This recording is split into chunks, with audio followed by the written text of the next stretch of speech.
বৃহস্পতিবার রাজ্যের প্রাক্তন মুখ্যমন্ত্রী বুদ্ধদেব ভট্টাচার্য সকাল ৮:২০ কলকাতার পাম অ্যাভিনিউ সরকারি বাসভবনে প্রয়াত হন। মৃত্যুকালে তার বয়স হয়েছিল ৮০ বছর। দীর্ঘদিন ধরে সিওপিডি রোগে আক্রান্ত ছিলেন। ১৯৪৪ সালের ১ মার্চ উত্তর কলকাতার এক বাঙালি ব্রাহ্মণ পরিবারে জন্মগ্রহণ করেন। বুদ্ধদেব ভট্টাচার্যের পিতার মামাতো ভাই ছিলেন কবি সুকান্ত ভট্টাচার্য। তিনি পড়াশোনা করেন শৈলেন্দ্র সরকার বিদ্যালয় ও প্রেসিডেন্সি কলেজে। বিষয় ছিল বাংলা সাহিত্য। ছাত্র অবস্থাতেই রাজনীতিতে হাতেখড়ি। ১৯৬৬ সালে সিপিআইএমের সদস্য পদ পান।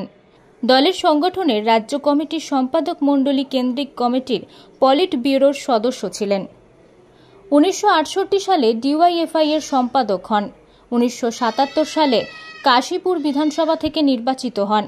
১৯৭৭-এ ভোটে জিতে রাজ্যের তথ্য ও জনসংযোগ মন্ত্রী হন। ১৯৮৭ থেকে ২০০৬ পর্যন্ত যাদবপুর কেন্দ্র থেকে টানা জিতেছিলেন।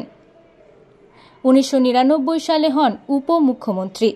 ২০০০ সালের ৬ই নভেম্বর হন মুখ্যমন্ত্রী। ২০১১ সালে রাজ্যের পালা বদল হয়।